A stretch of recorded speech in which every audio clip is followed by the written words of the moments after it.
किसान का जो भी एक आंदोलन हुआ था सरकार के खिलाफ, अब कौन सी तैयारी है, क्या चीज़ों को लेकर? देखिए, जो भारत सरकार ने किसान आंदोलन को स्थगित करते समय जो वादे किए थे किसान संगठन से, एसकेएम से, वो तमाम वादे अभी तक अधूरे हैं। भारत सरकार ने ये वादा किया था कि हम एमएसपी पे कानून बनाएंगे, उसके लिए कमेटी भी बनाने की बात उन्होंने कही। लेकिन उस एमएसपी की कमेटी में जो लोग लिए गए किसान नेताओं के तौर पे, वो तमाम लोग वो लोग थे जो किसान आंदोलन का विरोध कर रहे थे, और वो तमाम लोग कहीं ना कहीं भारतीय जनता पार्टी से जुड़े हुए हैं। जो आप चाहे बात कर लीजिए कृष्णवीर चौधरी की, वो 2014 में भाजपा को ज्वाइन कर चुके हैं। आप बात कर लीजिए सैयद पाशा पटेल की, वो भाजपा से एमएलसी रहे हैं महाराष्ट्र से। आप बात कर लीजिए गुणवंत पाटिल की, वो तो हमेशा से फ्री ट्रेड, फ्री मार्केट, मुक्त बाजार की पॉलिसियों का समर्थन करते रहे हैं। हरियाणा की उसमें एक हैं गुणी प्रकाश, आप हरियाणा में जाके पूछ लीजिए, कोई किसान उनको किसान नेता ही नहीं मानता है। तो ऐसे लोग उसमें ले लिए गए जो आंदोलन के विरोधी रहे, जो एमएसपी की मांग का विरोध करते रहे। तो जिन लोगों ने आंदोलन नहीं लड़ा, तो उनको क्यों ले लिया गया उस कमेटी में? भाई, जिन लोगों ने 0 डिग्री से लेकर 50 डिग्री तक के तापमान में संघर्ष किया सड़कों पर बैठ के, हमारे बीच में अनिल जी हैं, हमारे बीच में जसदेव जी हैं, इनकी पूरी टीम है, इनके तमाम साथी हैं, तो लगातार हजारों किलोमीटर दूर से धरनों पे जाते रहे थे। इनका कोई प्रतिनिधित्व नहीं है उस कमेटी में। लेकिन जो एसी के बंद कमरों में बैठ के किसान आंदोलन करने वालों की आलोचना कर रहे थे, उनको उस कमेटी में ले लिया गया। तो वो किसानों के साथ किस तरीके से न्याय करेंगे? 13 महीने तक आपका जो प्रदर्शन चला, इसके बाद अब आपके नए आंदोलन की तैयारी क्या प्लानिंग है आपकी? देखिए, अब कुछ नए मुद्दे जोड़े गए हैं। जो अगला आंदोलन होगा उसमें सिर्फ एमएसपी मुद्दा नहीं होगा, एमएसपी एक महत्वपूर्ण मुद्दा होगा। उसके अलावा अब जिस तरीके से कर्ज मुक्ति है, कर्ज मुक्ति किसानों के लिए एक बहुत बड़ा मुद्दा है। अभी कुछ दिन पहले संसद के अंदर हमारे देश की वित्त मंत्री निर्मला सीतारमण जी से पूछा गया कि आपके 8 साल के कार्यकाल में कितना कॉर्पोरेट घरानों का एनपीए किया गया। तो उन्होंने बताया कि लगभग 10 लाख करोड़ रुपए का एनपीए जो हुआ, उसमें से मात्र 1.25 लाख करोड़ रुपए ही वापस आ पाया। बाकी 8,75,000 करोड़ रुपए रिटर्न नहीं हुआ, वो पैसा एक तरीके से खत्म हो गया है। तो जब बड़े बड़े कॉर्पोरेट घरानों का कर्जा माफ करने की बात आती है तो कोई दिक्कत नहीं होती है सरकारों को, चाहे वो कांग्रेस की सरकार हो, चाहे बीजेपी की सरकार हो। लेकिन जब किसान का कर्जा माफ करने की बात आती है तो सरकारें कहती हैं कि भाई ये संभव नहीं है, वित्तीय घाटा हो जाएगा देश को। अरे भाई, जो देश का पेट भरता है, जब लाल बहादुर शास्त्री जी ने जय जवान जय किसान का नारा दिया, उस समय हमें बाहर से गेहूं मंगाना पड़ता था और बाहर के देश हमें गेहूं देने से मना कर देते थे। अमेरिका के राष्ट्रपति ने तो यहां तक कहा कि भारत को गेहूं भेजने की बजाय वो इस गेहूं को समुद्र में फेंकना पसंद करेंगे। उस समय लाल बहादुर शास्त्री जी के नारे के बाद भारत के किसानों ने दिन रात मेहनत की, हरित क्रांति लाई, लेकिन आज उस किसान को उसकी फसल की उचित कीमत नहीं दी जा रही। एक रिपोर्ट कहती है ओईसीडी, जो 36 देशों का संगठन है, ICRIER, भारत का एक बहुत रेपुटेड सामाजिक संगठन है, वो ये कहता है कि सन 2000 से लेकर 2017 तक जिस एमएसपी का वादा यूपीए और एनडीए की सरकारों ने भारत के किसानों के साथ किया, अगर वो एमएसपी किसानों को दिया होता तो आज भारत के किसानों को 45 लाख करोड़ रुपए ज्यादा मिलने चाहिए थे, जो उनको नहीं मिले। और भारत के किसानों पर टोटल कर्जा कितना है? मात्र 10 से 12 लाख करोड़ का। तो जो कर्ज मुक्ति है, कर्ज माफी है, वो एक बहुत बड़ा मुद्दा है, उसको लेके आगे चलेंगे। स्वामीनाथन आयोग की रिपोर्ट को लागू कराने का मुद्दा है, वो भी बहुत बड़ा मुद्दा है। जो ये अलग अलग प्रदेशों में पूरे भारत के अंदर रोड बनाने के नाम पे जो जमीन का एक्वायरमेंट किया जा रहा है, बहुत कम मुआवजा जैसा किसानों को दिया जा रहा है, वो भी एक बहुत बड़ा मुद्दा है। जैसे अभी अटल प्रोजेक्ट के तहत अनिल जी बता रहे थे कि श्योपुर में, मुरैना में, इस पूरे एरिया में रोड निकाले जा रहे हैं, तो वहां मात्र कलेक्टर रेट का दुगुना मुआवजा किसानों को दिया जा रहा है। जबकि 2013 का जो भारत सरकार का कानून है केंद्र का, वो कहता है किसानों को कलेक्टर रेट का 4 गुना मुआवजा दिया जाए। एक तरफ भारतीय जनता पार्टी और आरएसएस वाले कहते हैं कि एक देश एक कानून होना चाहिए, तो हम इनसे पूछना चाहते हैं कि जब किसान को मुआवजा देने की बात आती है तो आप एक देश एक कानून के तहत केंद्र सरकार के कानून को क्यों नहीं मान रहे हो?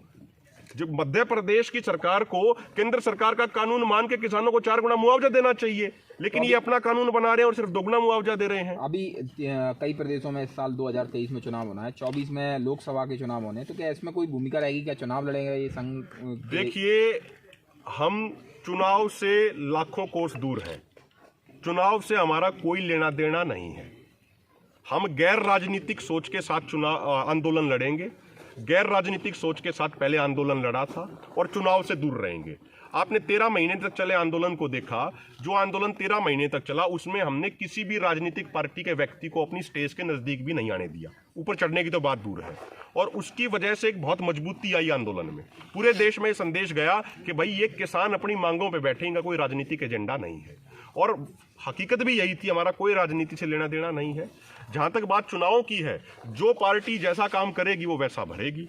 अगर कोई किसानों का नुकसान करेगी तो किसान अपने अनुसार उसको। क्या जो आंदोलन होगा ये प्रदेश स्तर पे आप करेंगे कि ये राष्ट्रीय स्तर पे आंदोलन होगा, प्रदेश स्तर पे भी ये आंदोलन होगा। अब की बार जो आंदोलन होगा वो पिछले आंदोलन से 10 गुना ज्यादा बड़ा आंदोलन होगा।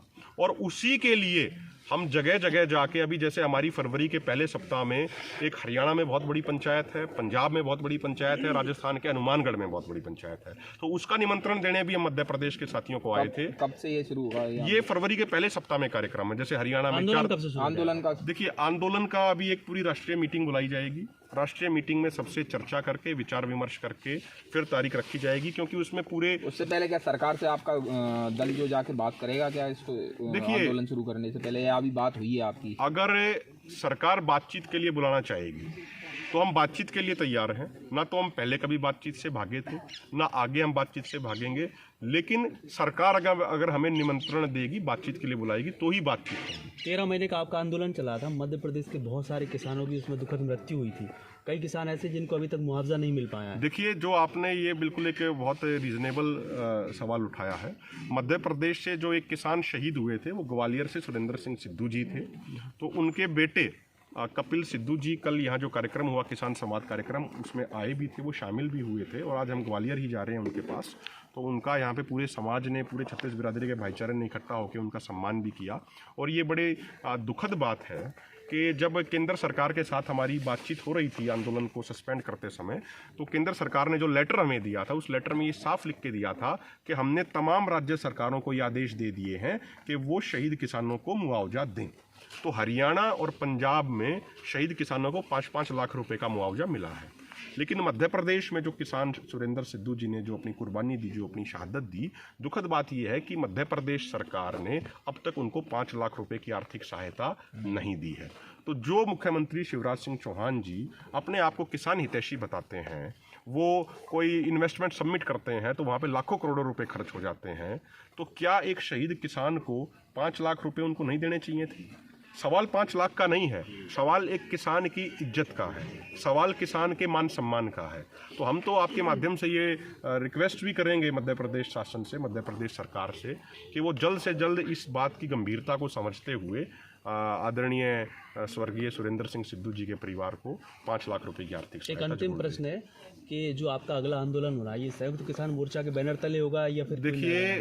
देखिए, संयुक्त किसान मोर्चा कि जितने भी साथी राजनीति से दूर रहे, वो तमाम साथी इस आंदोलन को लड़ेंगे।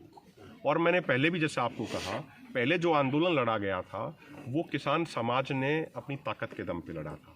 बहुत सारे 90% लोग ऐसे थे जो किसी संगठन से जुड़े हुए नहीं थे। आपने एक नया संगठन तैयार किया युवा वाला। देखिए, वो तो हम पहले से काम कर रहे हैं हरियाणा में, आज से नहीं, लगभग 10-12 सालों से हम हरियाणा में काम कर रहे हैं। तो हमारे अभी जैसे राजस्थान के नए साथी जुड़े हैं, हमारे मध्य प्रदेश में 2-2.5 साल पहले से हमारे साथी जसदेव भाई, हम सब मिलकर काम कर रहे हैं। जसदेव भाई भी उसकी राष्ट्रीय कोर कमेटी में हैं।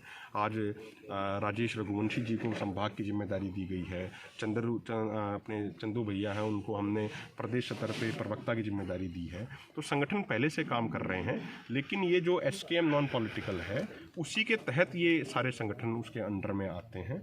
और SKM के उस पे ही आंदोलन आगे मजबूती से लड़ा जाएगा। किसान समाज का उसमें नेतृत्व होगा।